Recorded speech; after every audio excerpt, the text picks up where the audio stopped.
Now, as the global conversation on energy transition intensifies at COP29, South Africa is faced with the unique challenge of balancing coal's socio-economic impact with its climate goals. Wim Diedericks, executive head of operations at Ndalamo Resources, joins us now to look into how South Africa can navigate its energy transition with sustainability, equity and financial stability in mind. Wim, thank you so much for your time. Just lay the table for us on the magnitude of the role that coal plays for South Africa.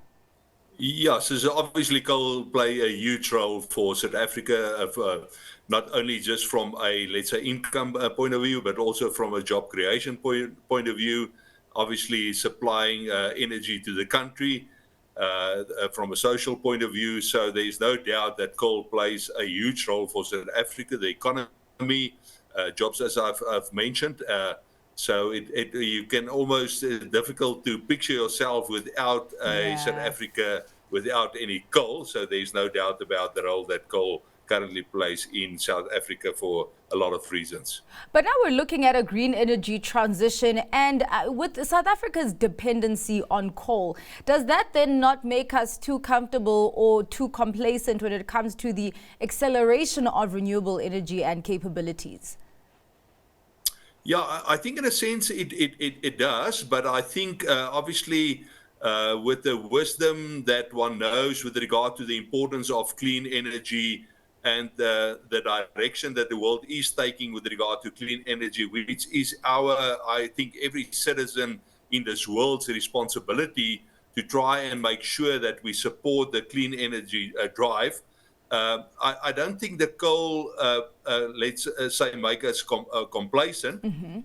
It is almost a principle or a values or almost an ethical thing that needs to drive that urgency, even for a coal miner, as to say we need to transfer and move, in the world, the climate change rather quicker than later.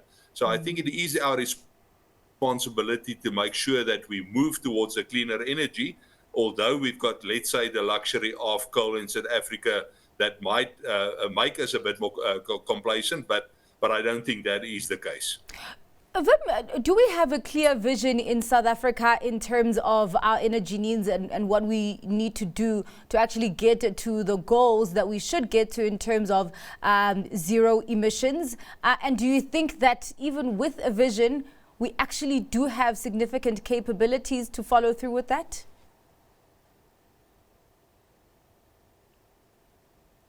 Yeah, so I think obviously the vision is there. South Africa supports the, let's say, the global sort of targets with regard to clean energy and carbon reduction and so forth. So I think the vision is very clear. And I think we should just make sure as a country, and then obviously as the coal industry playing our role in the country's vision, that we not comply with that, but that we support that.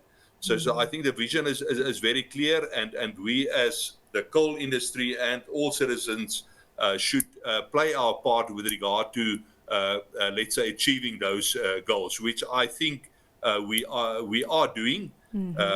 We should just make sure that we stick to those targets and that we remain on track with in that regard. And actually, I mean, with a lot of things that we are doing, the efforts that we're trying to get to in terms of economic sustainability, collaboration is very, very important. Talk to me about those doors and the kinds of conversations that are being had and maybe also just need to be had in terms of collaboration between the different stakeholders here in this transition. Yeah, so again, I think you've got different stakeholders, but I think as a collective, I think the discussion is ongoing in terms of the, let's say, the just transition. It will take some time, it will take some money, it will take some reskilling, it will take a collaborative sort of action from all the interested parties in this whole drive towards a just transition.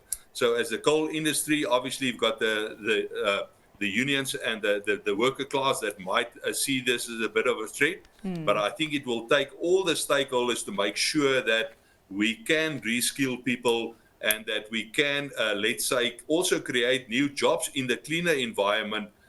So it takes some leadership and a collaborative sort of effort from all the stakeholders to make sure that in this just transition sort of roadmap that we are on, that each and everybody plays their role towards that. But I think the discussion is ongoing.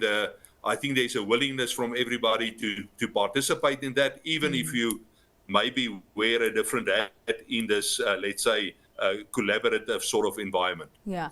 I mean, right now we do have COP29 going on, Wim. And I'm wondering then, you know, from South Africa's point of view, what kind of priorities are we going in there with? What kind of priorities should we be focusing on here? Yeah, I think the priorities is obviously, again, a balance of the two, is to say, right, okay, obviously it's not just a immediate switch over from the one to the other one, but it's to make sure that we keep on focusing on doing the right stuff within the, let's say, the coal industry. There I'm thinking of more cleaner sort of technologies, your carbon capture, your carbon storage. There's maybe some of the current coal plants that we can maybe convert into different usages. So we will need to make sure that we focus on that technology, how you can convert that. On the other hand, it is the, let's say, the cleaner energy and the drive for that. And as a collective, we must just make sure that those, let's say, timelines of the different drives match one another, and that there's cooperation. But I think it is doable. Because I think the most important thing in 50 or 100 years from now on, I don't think we can imagine a world or a South Africa where we don't support the clean energy drive. But it's important that we, from a practical point of view, that we work on those timelines to make sure that just transition takes place while we try to reduce the carbon, and in the meantime try to increase the renewable energy, let's say, drive and focus. And I mean, you mentioned earlier also, you know, the need for financing, the need for money for this transition.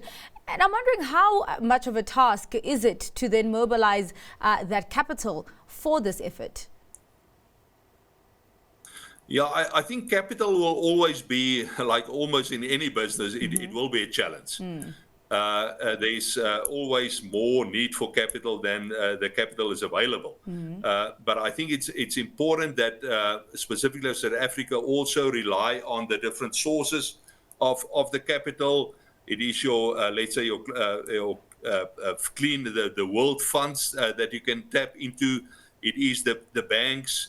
It is in the form of clean bonds. It is also the private sector, including the coal industry, that also must make sure that some of the capital that we generate, or the revenue that we generate, we also plow back in the need for the capital for the cleaner energy. But I think in general, there will always be a shortage of capital. But I think it's important that whatever capital is available from all these different funds, that we make sure that we apply them in the areas that will give us almost the biggest movement towards the cleaner energy. But I think there will always be a bit of a shortage. But whatever capital is available, we must make sure that we get the return for that capital from a clean energy, let's say, strategy or vision. All right. Well, we do have to wrap up the conversation there. Thank you so much for your insights, Wim. Really appreciate it. That was Wim Diedericks, Executive Head of Operations at Ndalamo Resources.